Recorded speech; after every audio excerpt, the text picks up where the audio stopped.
Good afternoon, everyone. আজি এটা simple video লৈ আহিছো য'ত মই দেখাম মই যে যোৱাকালি কৈছিলোঁ বেসিক ফৰ্মুলাখিনি জানিলেই হ'ল। তো এখন পেপাৰটি হয় SLRC 2022 মানে আমাৰ গ্ৰেড 3 লেভেলৰে হয়।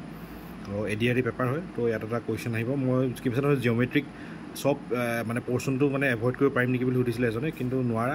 এটলিষ্ট বেসিক বস্তুখিনি জানিব লাগিব। তো আজি মই এটা কুৱেশ্যনত দেখাম তোমালোক, ঠিক আছে?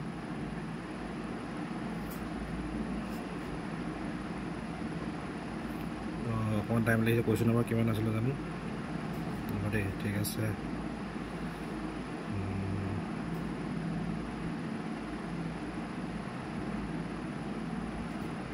ৱেইট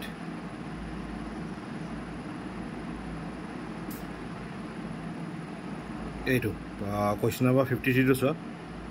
কুৱেশ্যনটোত কি কৈছে যে the perimeter of N equilateral triangle is 6 সেণ্টিমিটাৰ, ঠিক আছে। The area of the triangle কিমান হ'ব তেতিয়াহ'লে? তো আমি জানো যে পেৰিমিটাৰ মানে কি হয়, যিকোনো এটা এনক্ল'জ ফিগাৰৰ যোনকেইটা ছাইড থাকে গোটেইকেইটা প্লাছ কৰিলে আমি পেৰিমিটাৰটো পাওঁ। যেনেকৈ ধৰি লোৱা ইকুইলেটাৰেল ট্ৰাইংগল মানে তোমালোকে চবেই জানাই কি হয়, চব ছাইড ইকুৱেল থাকে। ছাপ'জ ধৰি লোৱা এতিয়া কৈছে পেৰিমিটাৰটো কিমান বুলি কৈছে, 6 সেণ্টিমিটাৰ বুলি কৈছে ন। তো এইটো এটা যেনিবা ধৰি লোৱা ইকুইলেটাৰেল ট্ৰাইংগল ন, ধৰি ল'লোঁ একে সমান হ'ব পাৰে।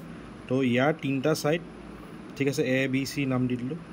তো এই তিনিটা ছাইড প্লাছ কৰিলে আমাৰ পেৰিমিটাৰ পাওঁ। তো পেৰিমিটাৰটো কিমান পালোঁ বুলি কৈছে, 6 সেণ্টিমিটাৰ পাইছোঁ, ঠিক আছে। 6 সেণ্টিমিটাৰ মানে এটা ছাইড কিমান সেণ্টিমিটাৰ, 2 সেণ্টিমিটাৰ 2 সেণ্টিমিটাৰ 2 সেণ্টিমিটাৰ হয়। যিহেতু আমাৰ এইটো এটা কি হয়, ইকুইলেটাৰেল ট্ৰাইংগল হয়।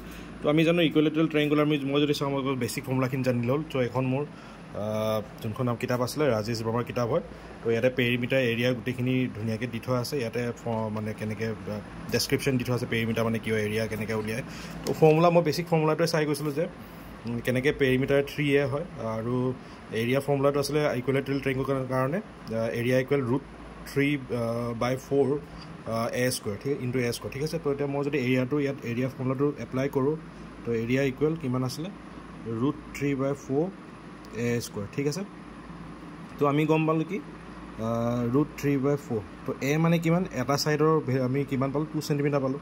তো 2 স্কোৱাৰ যদি কৰি দিওঁ ইনটু 2 স্কোৱাৰ, যদি কৰি দিওঁ কিমান, √3/4 ইনটু 4। তো এইটো কেঞ্চেল আউট গ'ল। তাৰমানে কিমান হ'ব আমাৰ আনচাৰটো, √3 সেণ্টিমিটাৰ স্কোৱাৰ। তো আনচাৰটো এইটো চিম্পল হয়।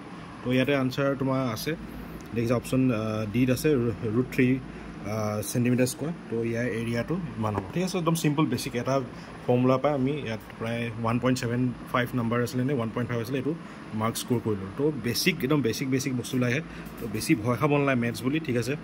বেছিক বস্তুবিলাক জানিলে হ'ল। খালি এক্সাম হলত নিজৰ কুলটো মেইনটেইন, একদম কুললি থাকিব, বেছি নাৰ্ভাছ নহ'ব। আৰু বহুত ভয় খুৱাই দিয়া মানুহ বহুত থাকিব লাইফত, ঠিক আছে। একো বস্তুলৈ ভয় খাব নালাগে, প্ৰেক্টিচ লাগে খালি। সেইটো ক'লোঁ বেছিক বস্তুখিনি জানিলে হ'ল, ঠিক আছে। তাকে কৈ ভিডিঅ'টো ইয়াতে এণ্ড কৰিছোঁ। ধন্যবাদ।